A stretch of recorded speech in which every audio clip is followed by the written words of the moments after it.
Hello दोस्तों, नमस्कार।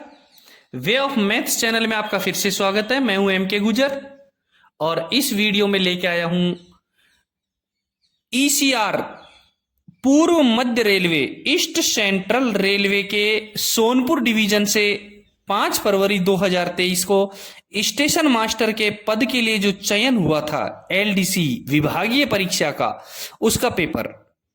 दोस्तों, पूर्व मध्य रेलवे के सोनपुर डिवीजन के 5 फरवरी 2023 को जो स्टेशन मास्टर का पेपर हुआ था, उसका पहला और दूसरा भाग मैंने इससे पिछले वीडियो में हल करवा दिया था। उसका लिंक डिस्क्रिप्शन में दे रखा है, आप वहां से जरूर देखना। पहले भाग में क्वेश्चन नंबर 1 से लेकर के 40 तक हल करवा रखे हैं। दूसरे भाग में क्वेश्चन नंबर 41 से लेकर के 81 तक हल करवा रखे हैं। और इस भाग में शेष क्वेश्चन 81 से लेकर के 110 तक हल करवा रहा हूं। ये आप देखें। दोस्तों, पहले भी मैं कई बार बता चुका हूं आपको, और अब भी मैं आपको एक बार बता दूं कि विभागीय परीक्षाओं में इन्हीं प्रश्नों को तोड़ मरोड़ करके दिया जाता है। देखेंगे हम 81 नंबर के क्वेश्चन को। देखें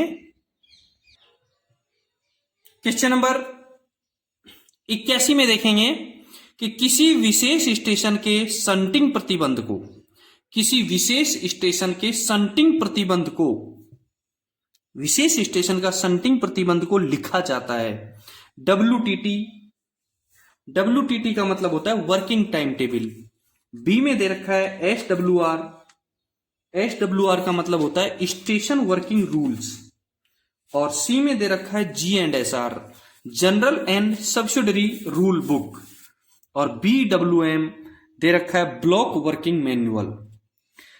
एक विशेष स्टेशन के किसी एक स्टेशन पर जो शंटिंग प्रतिबंध है उसको कहां लिखा जाएगा। ध्यान रहे, किसी स्टेशन का जो वर्किंग रूल है, स्टेशन का जो शंटिंग पाबंदी है, या कोई विशेष उसमें कोई उपलब्धि है या विशेष कोई विशेषता है, उसको लिखा जाएगा स्टेशन वर्किंग रूल में, स्टेशन वर्किंग रूल में। इसलिए 81 नंबर के क्वेश्चन का आंसर रहेगा SWR। 81 नंबर के क्वेश्चन का आंसर रहेगा SWR।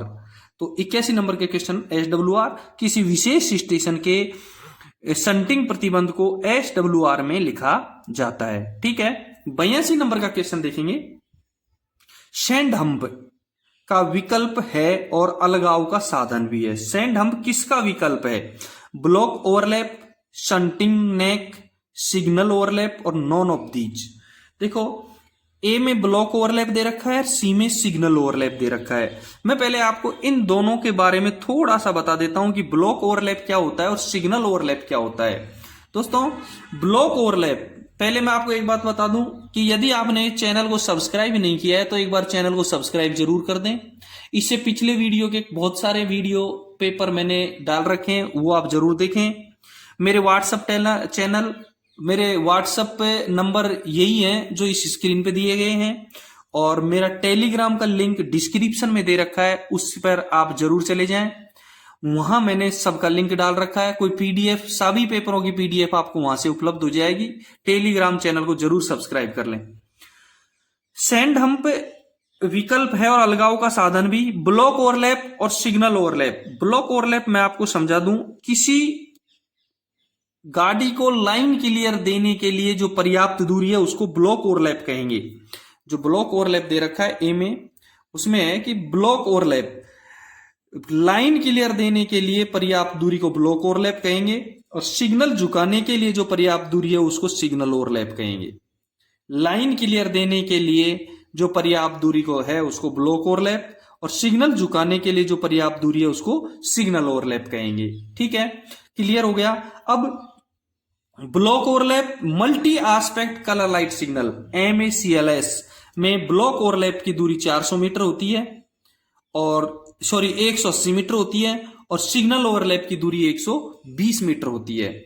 इसमें जो दे रखा है सैंड हम्प किसका विकल्प है, तो इसमें हम लिखेंगे सैंड हम्प 120 मीटर का माना जाता है, और इस सिग्नल ओवरलैप का विकल्प है। किसका विकल्प है? सिग्नल ओवरलैप का विकल्प है। 180 मीटर का होता नहीं है, लेकिन 180 मीटर माना जाता है इसको।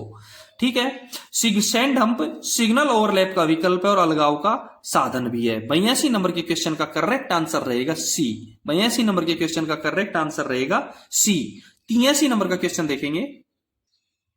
83 नंबर के क्वेश्चन में है डिस्टेंट सिग्नल सिग्नल होता है सहायक, परमिसिव, स्टॉप। डिस्टेंट सिग्नल कौन सा सिग्नल होता है? मैं आपको बता दूं सहायक सिग्नल कौन कौन से होते हैं। सहायक सिग्नल होते हैं कॉलिंग ऑन सिग्नल और शंट सिग्नल।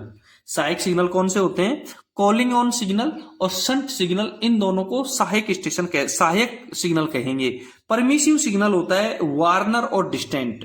इसमें डिस्टेंट सिग्नल दे रखा है तो डिस्टेंट सिग्नल स्वतः ही परमिसिव सिग्नल होगा। ठीक है। सहायक सिग्नल में आते हैं कॉलिंग ऑन एवं शंट सिग्नल, और परमिसिव सिग्नल में आते हैं वार्नर सिग्नल और डिस्टेंट सिग्नल। स्टॉप सिग्नल होते हैं आउटर, होम, स्टार्टर और एडवांस स्टार्टर। स्टॉप सिग्नल होते हैं outer, home, starter signal, advance starter signal, ये स्टॉप सिग्नल होते हैं। क्लियर? 83 नंबर का क्वेश्चन क्लियर है कि डिस्टेंट सिग्नल परमिसिव सिग्नल होता है। डिस्टेंट सिग्नल कौन सा सिग्नल होता है? परमिसिव सिग्नल होता है। 83 नंबर के करेक्ट आंसर रहेगा बी। 84 नंबर का क्वेश्चन देखेंगे। 84 नंबर के क्वेश्चन में है सीआरएस मंत्रालय के अंतर्गत आता है। सीआरएस किस मंत्रालय के अंतर्गत आता है? मैं पहले आपको बता दूं सीआरएस की फुल फॉर्म क्या होती है। सीआरएस की फुल फॉर्म होती है commissioner of railway safety. Commissioner of railway safety. और ये मंत्रालय होता है, इसका रेलवे रक्षा दोनों नहीं होते हैं, नागरिक उड्डयन मंत्रालय का होता है। सीआरएस कौन से मंत्रालय का होता है? नागरिक उड्डयन मंत्रालय का होता है। सीआरएस किस मंत्रालय के अंतर्गत आता है? सीआरएस नागरिक उड्डयन मंत्रालय के अंतर्गत आता है। 84 नंबर के क्वेश्चन का करेक्ट आंसर रहेगा सी। 84 नंबर के क्वेश्चन का करेक्ट आंसर रहेगा सी। 85 नंबर का क्वेश्चन देखेंगे।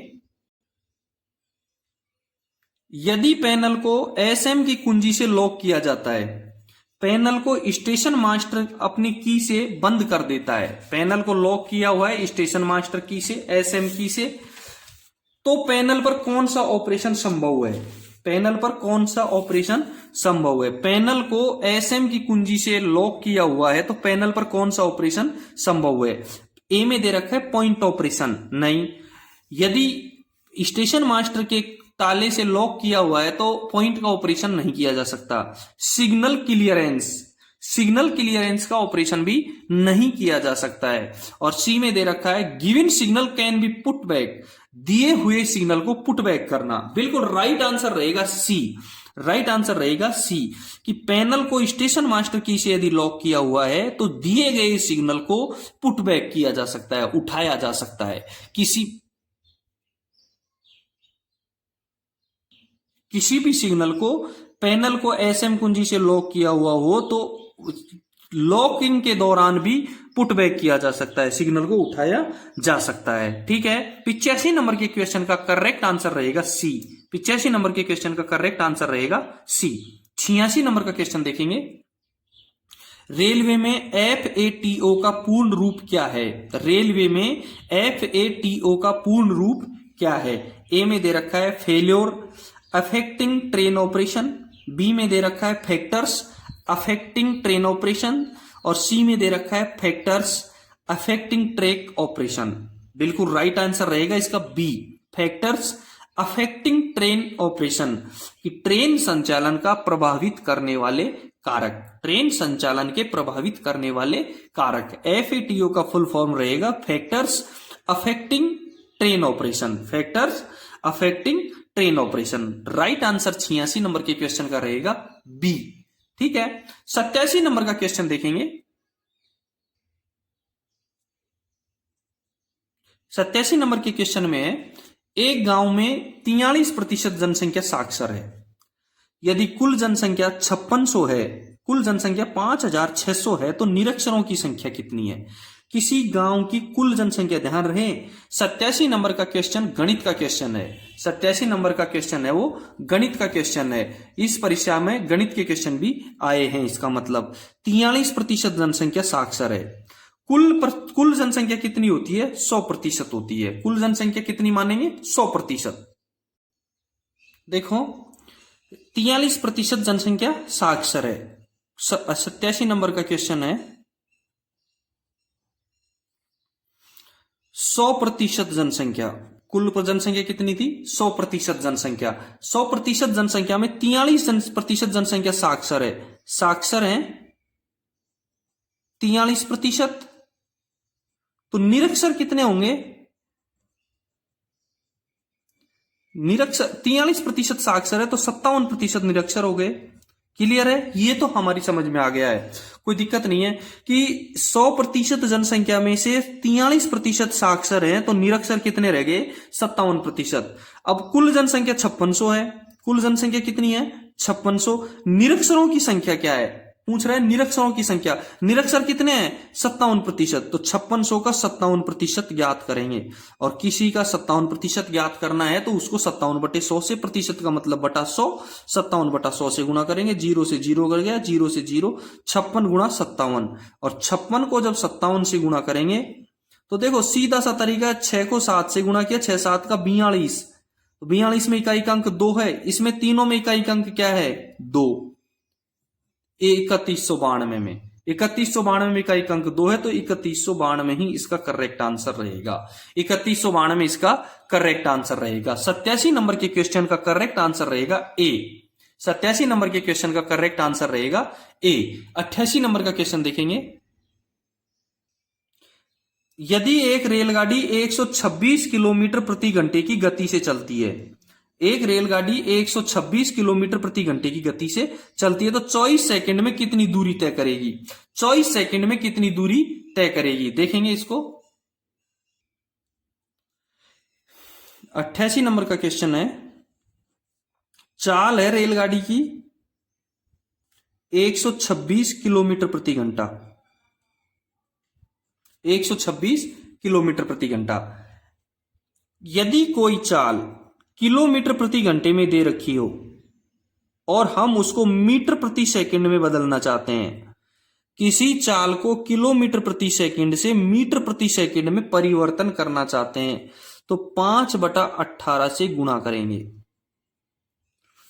यदि कोई चाल किलोमीटर प्रति घंटे में दे रखी हो और उसको मीटर प्रति सेकंड में बदलना चाहेंगे तो 5/18 से गुणा करेंगे। और यदि कोई चाल मीटर प्रति सेकंड में दे रखी हो, मीटर प्रति सेकंड में दे रखी हो और उसको किलोमीटर प्रति घंटे में बदलना चाहेंगे तो उसको 18/5 से गुणा करेंगे। एक करेक्ट शॉर्टकट समझ लीजिएगा एक इस तरीके का कि किसी चाल को किलोमीटर प्रति घंटे में दे रखी हो और उसको मीटर प्रति सेकंड में बदलना हो तो 5/18 से गुणा करेंगे।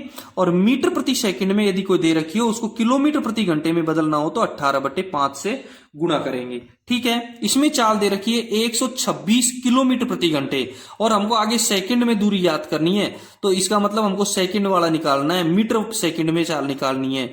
तो इसकी मीटर सेकंड में चाल निकालने के लिए 5/18 से गुणा करेंगे। 126 किलोमीटर प्रति घंटे की चाल से को मीटर प्रति सेकंड में ज्ञात करने के लिए 5/18 से गुणा करेंगे। 18 का भाग जब 126 में दिया तो 7 बार गया, 18 7 126 और 7 पंजे 35। इस रेलगाड़ी की जो चाल है वो है 35 मीटर प्रति सेकंड। एक सेकंड में ये रेलगाड़ी कितनी मीटर चलती है? 35 मीटर चलती है। एक सेकंड में कितनी चलती है? 35 मीटर। तो 24 सेकंड में कितनी चलेगी? 35 गुणा 24। 35 को 24 से गुणा करो, 24 पंजे 120, हासिल की 12, 24 72 और 12 84, 840 मीटर। ये रेलगाड़ी 24 सेकंड में कितना मीटर की दूरी तय करेगी? 840 मीटर की दूरी तय करेगी। जो रेलगाड़ी 126 किलोमीटर प्रति घंटे की चाल से चलती है उसका पहले हमने मीटर प्रति सेकंड में निकाला, उस चाल को 5/18 से गुणा कर दिया, 35 मीटर प्रति सेकंड प्राप्त हो गया। और 35 मीटर एक सेकंड में दौड़ती है तो 24 सेकंड में दौड़ेगी 840 मीटर। 88 नंबर के क्वेश्चन का करेक्ट आंसर हो गया सी। 88 नंबर के क्वेश्चन का करेक्ट आंसर हो गया सी। ठीक है, 89 नंबर का क्वेश्चन देखेंगे। 10% की हानि होती है यदि एक वस्तु का 270 रुपए में बेचा जाता है तो वस्तु का क्रय मूल्य क्या होगा? देखो, एक वस्तु को 270 रुपए में यदि बेचते हैं, विक्रय मूल्य 270 रुपए है तो क्रय मूल्य ज्ञात करना है। एक वस्तु को 270 रुपए में बेचते हैं जब कितना हानि होती है? 10% नुकसान होता है। किसी वस्तु को 270 रुपए में बेचने पर 10% की हानि होती है, तो उसका क्रय मूल्य ज्ञात करना है। क्या ज्ञात करना है? उसका क्रय मूल्य ज्ञात करना है। देखेंगे 89 नंबर के क्वेश्चन में है, हानि कितनी होती है? 10%। और विक्रय मूल्य 270 रुपए। हानि 10%, विक्रय मूल्य 270 रुपए, क्रय मूल्य ज्ञात करना होता है। क्या ज्ञात करना है? क्रय मूल्य ज्ञात करना है। सीधा सा तरीका बताऊंगा, बिल्कुल सीधा सा फंडा। क्रय मूल्य x मान लिया हमने, क्रय मूल्य हमने इसका क्या मान लिया? x रुपए में कोई वस्तु खरीदी है, 270 रुपए में बेची है, तो 10% की हानि हो गई। x वस्तु में खरीदी है, 270 में बेची है, 10% की हानि हो गई। ठीक है, तो देखो x की खरीदी 10% हानि में बेची, यानी 100 की वस्तु को कितने में बेची? 90 में। x में खरीदी, 100 की वस्तु को 90 में बेची, विक्रय मूल्य कितना हुआ? 270 रुपए। सीधा सा फंडा, बस 0 से 0 कट गया। x बराबर 270 वहां के वहां रहेंगे, 9/10 की जगह 10/9 से गुणा कर देंगे उधर, 9 3 27, 300 रुपए। क्रय मूल्य कितना प्राप्त हो गया? 300 रुपए। 10% के हानि से एक वस्तु 270 रुपए में बेची, उसका क्रय मूल्य कितना था? 300 रुपए। कुछ भी नहीं किया, क्रय मूल्य को 90% वस्तु में 90% 270 है, क्रय मूल्य का 90% 270 है, तो x का मान ज्ञात करवाना होगा। x का मान हो गया 300 रुपए। 89 नंबर के क्वेश्चन का करेक्ट आंसर रहेगा बी। 89 नंबर के क्वेश्चन का करेक्ट आंसर रहेगा बी। 90 नंबर का क्वेश्चन देखेंगे, निम्नलिखित में से कौन सी संख्या 523 से विभाज्य है? 523 से विभाज्य है। भाग देकर के देख लो, इसमें किसी भी संख्या में भाग नहीं जा रहा है, इसका किसी भी संख्या में इसका भाग नहीं जा रहा है। इसका करेक्ट आंसर रहेगा नॉन ऑफ दीज। ठीक है, किसी भी संख्या में भाग नहीं जाएगा। आप इसमें सूत्र लगाओगे, उससे भला ही है, बड़ी बड़ी संख्याएं तुरंत भाग दे करके देख लो, किसी में भी पूरा भाग नहीं जाएगा। 90 नंबर के क्वेश्चन का करेक्ट आंसर रहेगा D, non of these. 91 number के क्वेश्चन को देखेंगे, सोनपुर मंडल पर वर्तमान में सबसे अधिक कमाई करने वाला स्टेशन कौन सा है? ये करेक्ट आंसर इसका मिलेगा आपके WTT में। आपके डिवीजन का जो वर्किंग टाइम टेबल है WTT है, उसमें इसका करेक्ट आंसर प्राप्त हो जाएगा। मुजफ्फरपुर, बरौनी, हाजीपुर और नॉन ऑफ दीज। वैसे शायद इसका करेक्ट आंसर रहेगा मुजफ्फरपुर, इसका करेक्ट आंसर रहेगा मुजफ्फरपुर। बाकी WTT में इसका करेक्ट आंसर आपको मिल जाएगा। 92 नंबर का क्वेश्चन देखेंगे, दुर्घटना होने के 15 मिनट बाद के समय को समय कहा जाता है। क्या समय कहा जाएगा? Bronze, silver, golden, non of these. ध्यान रहे, दुर्घटना होने के 1 घंटे के समय को गोल्डन आवर माना जाता है। दुर्घटना होने के 1 मिनट के 1 घंटे के समय को गोल्डन आवर माना जाता है, तो 15 मिनट के बाद ये समय को क्या कहेंगे? गोल्डन समय कहा जाएगा। करेक्ट आंसर रहेगा 92 नंबर का सी, 1 घंटे तक के समय को गोल्डन आवर्स कहा जाएगा, गोल्डन समय कहा जाएगा। ठीक है, 92 नंबर के क्वेश्चन का करेक्ट आंसर रहेगा सी। 93 नंबर का क्वेश्चन देखेंगे, 93 नंबर के क्वेश्चन में है कि BPSC स्टैंड फॉर, BPSC का फुल फॉर्म क्या है? Block proving axle counter, brake power in AC, block protect axle counter, none of these. Correct answer रहेगा इसका block proving axle counter. BPSC जो उपकरण है उसकी फुल फॉर्म होती है block proving axle counter. 93 number के क्वेश्चन का करेक्ट आंसर रहेगा ए। 93 नंबर के क्वेश्चन का करेक्ट आंसर रहेगा ए। 94 नंबर का क्वेश्चन देखेंगे, भारतीय रेलवे में दुर्घटनाओं को कितनी श्रेणियों में वर्गीकृत किया जाता है? भारतीय रेलवे में दुर्घटनाओं को कितने श्रेणियों में विभक्त किया जाएगा? 4, 5, 6। मैं आपको क्लियर करवा दूं कि भारतीय रेलवे में दुर्घटनाओं को 5 तरीके की श्रेणियों में वर्गीकृत किया गया है। भारतीय रेलवे में दुर्घटनाओं को 5 श्रेणियों में वर्गीकृत किया गया है। टक्कर में, 2 नंबर पे आग, 3 नंबर में संपार, 4 नंबर में गाड़ी का पटरी से उतरना और 5 नंबर में अन्य सभी। दुर्घटनाओं को 5 तरीके से डिवाइड किया गया है। 1 नंबर में टक्कर, 2 नंबर में आग, 3 नंबर में संपार, 4 नंबर में गाड़ी का पटरी से उतरना और 5 नंबर में अन्य। ठीक है दोस्तों, चैनल को सब्सक्राइब नहीं किया है तो एक बार सब्सक्राइब जरूर करें, वीडियो को लाइक करें और दोस्तों को जरूर शेयर करें।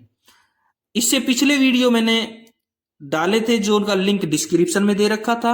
आप देख रहे हैं सोनपुर डिवीजन का 5 फरवरी 2023 को स्टेशन मास्टर का पेपर देख रहे हैं। जो इसके बाद में अगला पेपर सोनपुर डिवीजन का जो गुड्स गार्ड का पेपर था उसको हल करवाऊंगा। और यदि आपके पास कोई डिवीजन की पीडीएफ है किसी पेपर की तो मेरे को जरूर मेरे टेलीग्राम चैनल पे जरूर भेजें। 95 नंबर के क्वेश्चन को देखेंगे। 95 नंबर के क्वेश्चन में है अवरटेड कोलिजन किस प्रकार की दुर्घटना है। अवरटेड कोलिजन किस प्रकार की दुर्घटना है। ए में दे रखा है यार्ड, बी में दे रखा है परिणामी, सी में दे रखा है सांकेतिक और डी में दे रखा है इनमें से कोई नहीं। इसका करेक्ट आंसर रहेगा सांकेतिक। एडवर्टेड कॉलेज वो अवरटेड कोलिजन इसका मतलब है टली हुई टक्कर। अवरटेड कोलिजन इसका मतलब है टली हुई टक्कर। इसको कौन सी दुर्घटना माना गया है, सांकेतिक दुर्घटना। 95 नंबर के क्वेश्चन का करेक्ट आंसर रहेगा सी। 95 नंबर के क्वेश्चन का करेक्ट आंसर रहेगा सी। 96 नंबर का क्वेश्चन देखेंगे। गंगा नदी किस राज्य में नहीं बहती है। गंगा नदी किस राज्य में नहीं बहती है। उत्तर प्रदेश, तमिलनाडु, बिहार। ध्यान रहे गंगा नदी है वो उत्तराखंड, उत्तर प्रदेश, पश्चिम बंगाल और बिहार में बहती है। गंगा नदी उत्तर प्रदेश, उत्तराखंड, पश्चिम बंगाल और बिहार में बहती है। तमिलनाडु में गंगा नदी नहीं बहती है। इसका मतलब 96 का जो करेक्ट आंसर रहेगा वो रहेगा बी। 96 का करेक्ट आंसर रहेगा बी। 97 नंबर का क्वेश्चन देखेंगे। बेरी बेरी रोग किस विटामिन की कमी से होता है। बेरी बेरी रोग किस विटामिन की कमी से होता है। ए में दे रखा है B1, बी में दे रखा है ए, सी में दे रखा है सी।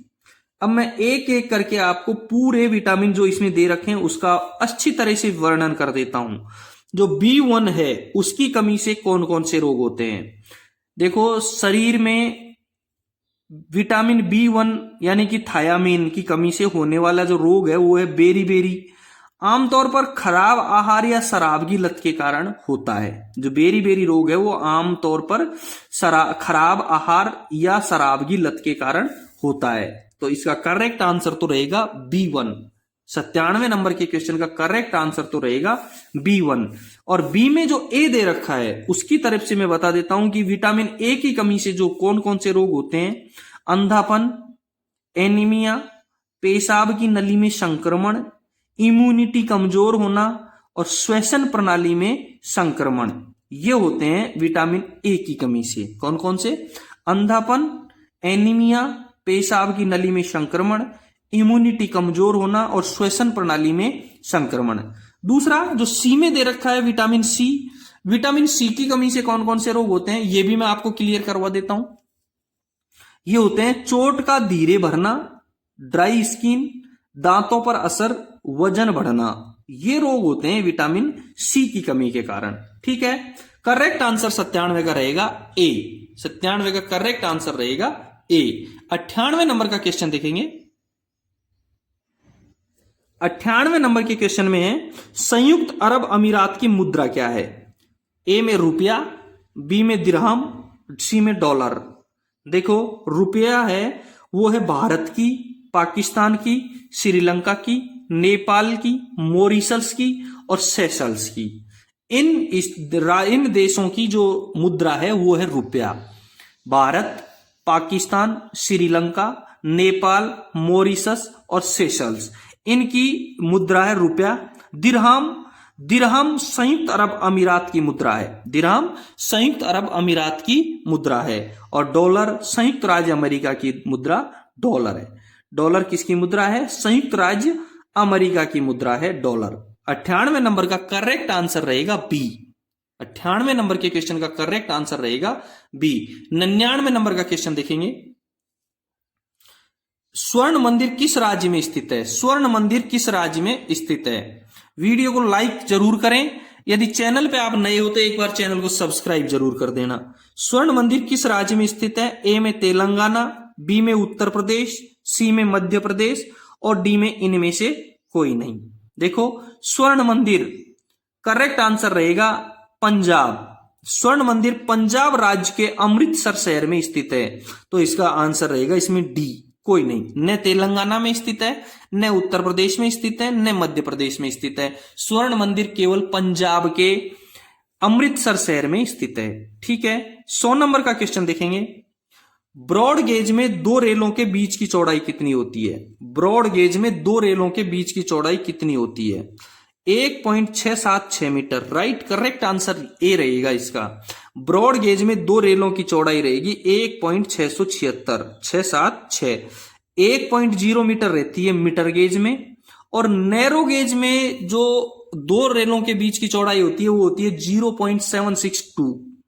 नैरो गेज में जो चौड़ाई होती है वो होती है 0.762, और मानक गेज या स्टैंडर्ड गेज कहेंगे उसमें होती है 1435 mm 1435 mm। इसलिए 100 नंबर के क्वेश्चन का करेक्ट आंसर रहेगा ए, 1.676 मीटर। 101 नंबर का क्वेश्चन देखेंगे। 101 नंबर के क्वेश्चन में कि राजभाषा नियमों को कितने क्षेत्रों में वर्गीकृत किया गया है? राजभाषा नियमों को कितने क्षेत्रों में वर्गीकृत किया गया है? बहुत इंपॉर्टेंट क्वेश्चन है ये। क्वेश्चन मैसूर डिवीजन के स्टेशन मास्टर के 7 जुलाई 2021 को होने वाले पेपर में आया था। ये क्वेश्चन मैसूर डिवीजन के 7 जुलाई 2021 को स्टेशन मास्टर के पेपर में आया था, इसलिए बहुत इंपॉर्टेंट क्वेश्चन है कि राजभाषा नियमों को कितने क्षेत्रों में विभाजित किया गया है, और इसका आंसर रहेगा 3। कितना? 3 रहेगा। 3 में कौन कौन से भाग? कै, खे और गे। कै, खे और गे, जो आपको इस स्क्रीन पर भी दिखाई दे रहे हैं, तीनों के तीनों कै, खे और गे। देखो कै में कौन कौन से राज्य हैं ये मैं आपको बोल के बता देता हूं।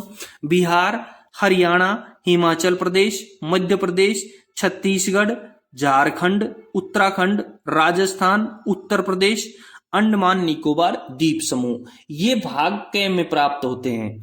खे में राजभाषा की दृष्टि से जो खे भाग है उसमें कौन कौन से हैं? गुजरात, महाराष्ट्र, पंजाब, चंडीगढ़, दमन और दीव तथा दादरा नगर हवेली, और जो शेष बच गए वो स्टेट हैं सी क्लास में, यानी कि गे भाग में, वो भाग में गे भाग में स्थित है। इसलिए राजभाषा नियमों को कितने क्षेत्रों में विभाजित किया गया है? 3 भागों में।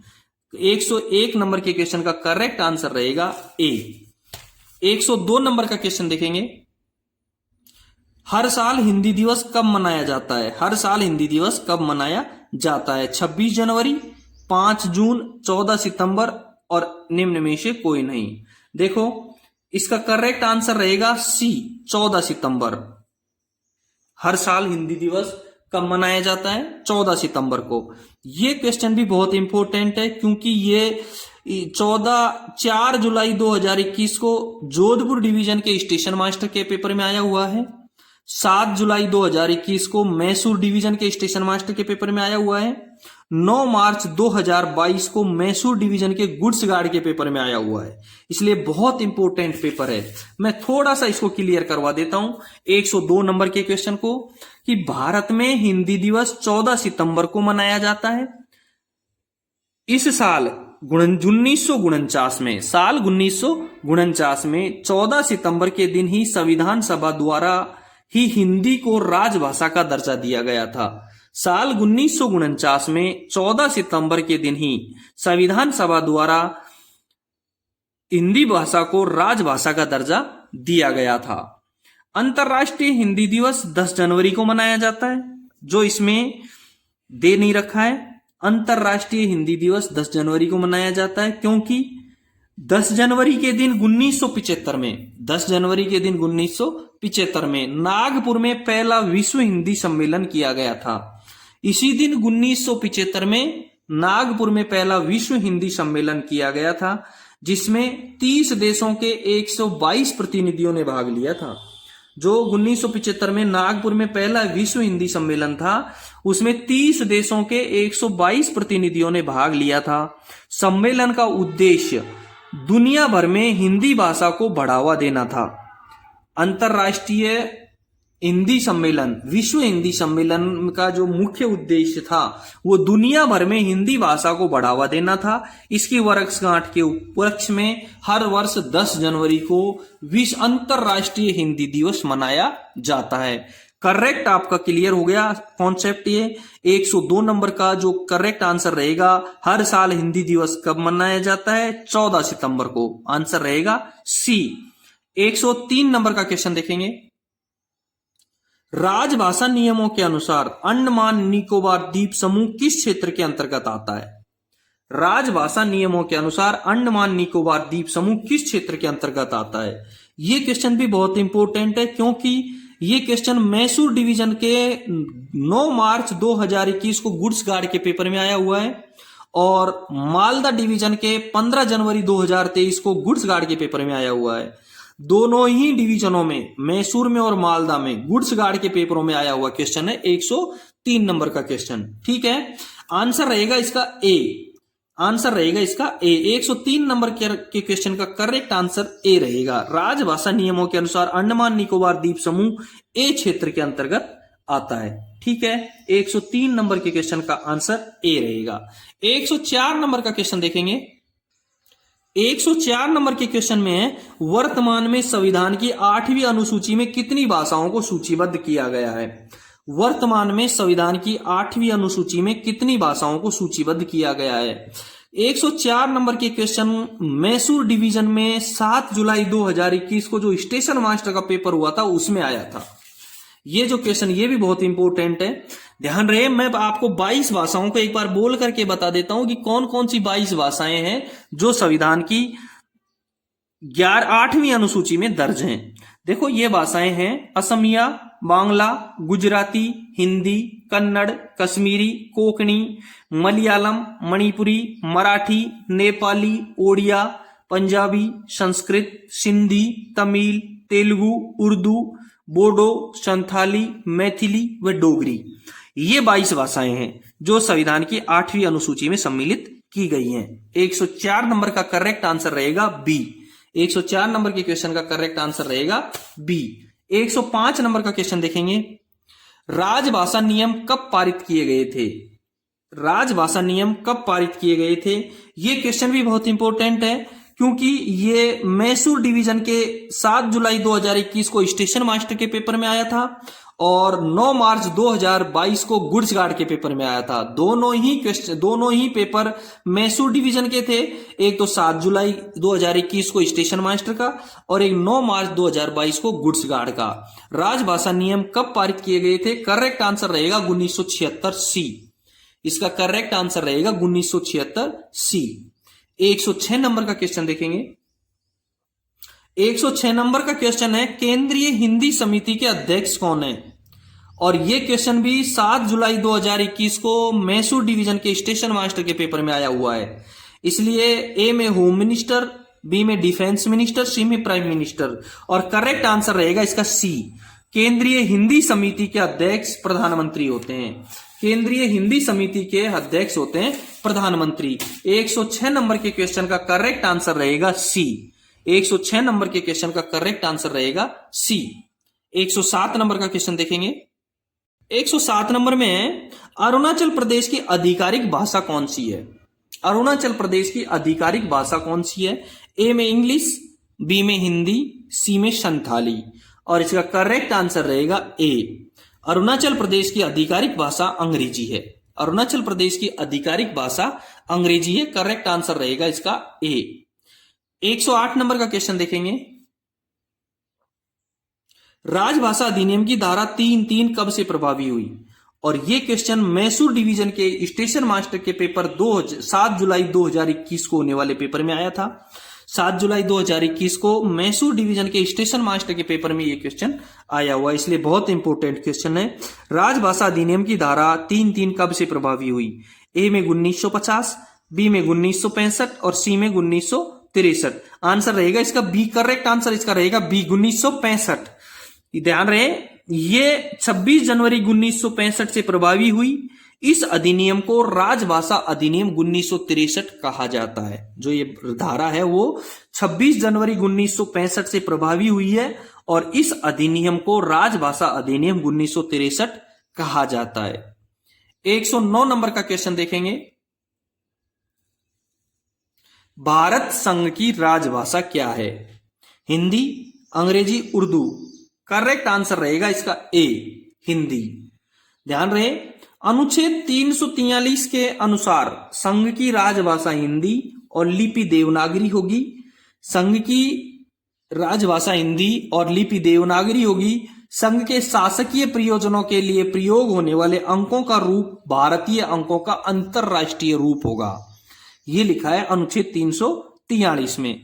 इसलिए 109 नंबर के क्वेश्चन का करेक्ट आंसर रहेगा ए।